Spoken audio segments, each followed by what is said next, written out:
ముందుగా మనం తీసుకుంటే ఏఎన్ఎన్ మహా అవార్డ్స్ పోస్టర్ ఆవిష్కరించారు మంత్రి రాంప్రసాద్ రెడ్డి. మనకు తెలుసు ఏఎన్ఎన్ మహాపత్రిక రెండు కూడా ఏఎన్ఎన్ ఛానల్ కానీ మహాపత్రిక కానీ రెండు తెలుగు రాష్ట్రాల్లో అభివృద్ధి వైపు దూసుకుపోతుంది.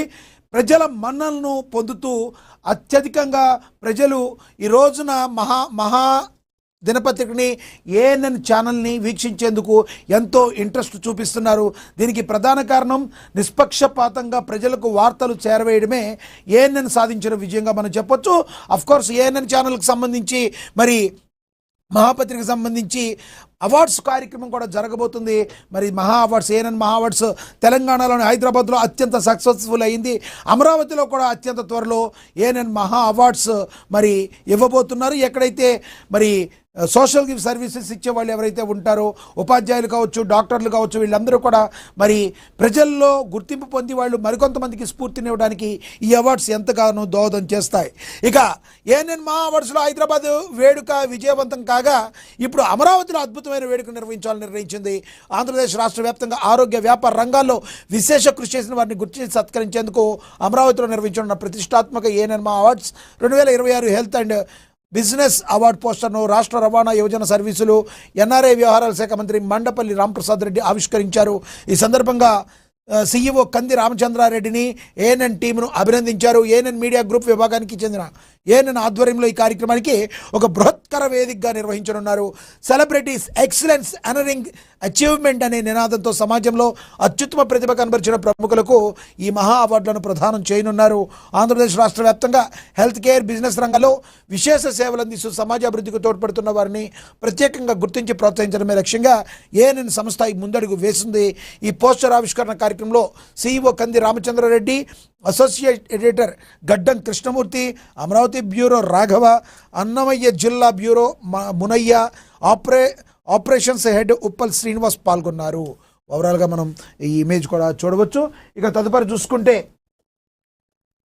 సర్ అలసత్వం వహిస్తే వేటు తప్పదు, ఎమ్మెల్యేలపై నిప్పులు చెరిగారు ముఖ్యమంత్రి రేవంత్ రెడ్డి. ఏ ఎమ్మెల్యేలు కూడా మరి బీజేపీ అవలంబిస్తున్న కుట్రపూరితంగా ఈ ఎస్ఐఆర్ దాన్ని తీసుకొస్తుందని కాంగ్రెస్ పార్టీ ఆరోపిస్తుంది. దీన్ని మీరు లైట్ తీసుకుంటే మాత్రం భారీ మూల్యం చెల్లించుకోక తప్పదు, ఓట్లను తీసివేస్తూ ఏరివేస్తూ ఓట్ చోరీకి పాల్పడుతుంది అని చెప్పి రాహుల్ గాంధీ కానీ కాంగ్రెస్ పార్టీ కానీ ఆరోపిస్తుంది. దీన్ని మరి లైట్ తీసుకుంటాకి వీల్లేదని ముఖ్యమంత్రి రేవంత్ రెడ్డి చాలా ఘాటుగా ఎమ్మెల్యేలకు మరి వాళ్ళు చెప్పారు. ఇప్పటికీ లైట్ తీసుకున్న ఎమ్మెల్యేలకి మీకు పేపర్ వేటు తప్పదని హెచ్చరికలు అయితే జారీ చేశారు. దాని గురించి ఒకసారి చూద్దాం. ఓటర్ జాబితా సవరణ ప్రక్రియను ఏమాత్రం సీరియస్గా తీసుకొని సొంత పార్టీ ఎమ్మెల్యేలపై ముఖ్యమంత్రి రేవంత్ రెడ్డి తీవ్రస్థాయిలో విరుచుకుపడ్డారు. ఎన్నిసార్లు దిశానిర్దేశం చేసినా క్షేత్రస్థాయిలో మార్పు రాకపోవడం పట్ల ఆయన మండిపడ్డారు. బుధవారం కాంగ్రెస్ పార్టీ మంత్రులు, ఎమ్మెల్యేలు, ఎమ్మెల్సీలు, ఎంపీలు, అసెంబ్లీ నియోజకవర్గాల ఇన్ఛార్జీలతో ముఖ్యమంత్రి రేవంత్ రెడ్డి ప్రత్యేకంగా జూమ్ సమావేశం నిర్వహించారు. ఈ సందర్భంగా సర్ ప్రక్రియపై నాయకులకు గట్టి క్లాసే పీకారని అయితే చెప్పవచ్చు. క్లాస్ తీసుకున్నారు. ఓటరు జాబితా సవరణ పేరుతో బీజేపీ క్షేత్రస్థాయిలో భారీ కుట్రకు తెరలేపుతుందని, ఈ విషయంలో నాయకులు అప్రమత్తంగా వ్యవహరించకపోతే భవిష్యత్తులో తీవ్ర ఇబ్బందులు ఎదుర్కోక తప్పదని సీఎం హెచ్చరించారు. ప్రతి ఎమ్మెల్యే తమ నియోజకవర్గంలో మకాం వేసి ఈ ప్రక్రియను నిశితంగా పర్యవేక్షించాలని స్పష్టమైన ఆదేశాలు జారీ చేశారు. అవసరమైతే తనకు ఒక నియోజకవర్గం అప్పగించినా వెళ్లి పనిచేయడానికి తాను సిద్ధంగా ఉన్నానని ఈ సందర్భంగా ముఖ్యమంత్రి పేర్కొన్నారు. ఆయనకున్న కమిట్మెంట్ ఏంటి, ఆయనకున్న చిత్తశుద్ధి ఏంటో ఈ ఒక్క మాటతో మనం అర్థం చేసుకోవచ్చు. అవసరమైతే తనకు ఒక నియోజకవర్గం అప్పగించిన వెళ్ళి పనిచేయడానికి సిద్ధంగా ఉన్నాను, నేను స్ఫూర్తినివ్వడానికి సిద్ధంగా ఉన్నాను, మీరెందుకు ఈ విషయంలో చాలా మీనమేషాలు లెక్క పెడుతున్నారని ముఖ్యమంత్రి రేవంత్ రెడ్డి క్లాస్ పీకారు ఎమ్మెల్యేలకు. పార్టీ నేతల పనితీరుపై ముఖ్యమంత్రి రేవంత్ రెడ్డి తీవ్ర వ్యాఖ్యలు చేశారు. ఎమ్మెల్యేలు వెంటనే తమ తీరు మార్చుకోవాలని, వారం రోజుల్లోగా పనితీరు మార్పు కనిపించకపోతే ఉపేక్షించే ప్రసక్తే లేదని తేల్చి చెప్పారు.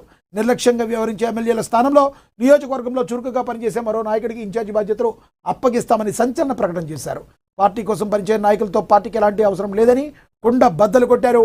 పార్టీలో ఎంతటిది ఉన్నత పదవిలో ఉన్నప్పటికీ కూడా సర్వ విషయంలో క్షేత్రస్థాయికి వెళ్ళి పనిచేయాల్సిందేనని స్పష్టం చేశారు. ఎవరెవరు పనిచేస్తున్నారు, ఎవరెవరు క్షేత్రస్థాయికి వెళ్ళడం లేదో నా దగ్గర పక్క రిపోర్ట్ ఉంది. పద్ధతి మార్చుకోకపోతే వచ్చే సమావేశంలో అందరి ముందు పేర్లు చదివి వినిపించాల్సి వస్తుంది. దయచేసి పేర్లు చెప్పించుకునే పరిస్థితి తెచ్చుకోవద్దని ముఖ్యమంత్రి తీవ్రంగా హెచ్చరించారు. ఈ ప్రక్రియలో ఇన్ఛార్జి మంత్రులు సైతం పూర్తి బాధ్యతలు తీసుకోవాలని, వారు కూడా పనిచేయకపోతే వారిని మార్చేయడానికి కూడా వెనకాడ బోమని సీఎం రేవంత్ రెడ్డి హెచ్చరించారు. ఎమ్మెల్యే తీరు మారాలని పిసిసి చీఫ్ మహేష్ కుమార్ గౌడ్ కూడా పలు హెచ్చరికలు జారీ చేశారు.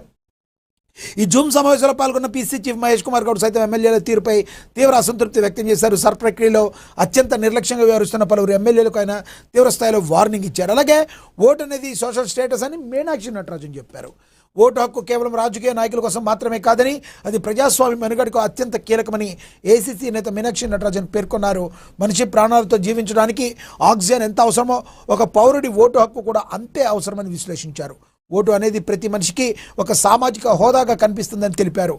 ఎన్నో ఏళ్లుగా అనేక పోరాటాలు కష్టపడితే కానీ ఎస్సీ, ఎస్టీ, బీసీ వర్గాలకి ఓటు హక్కు దక్కలేదని ఆమె గుర్తు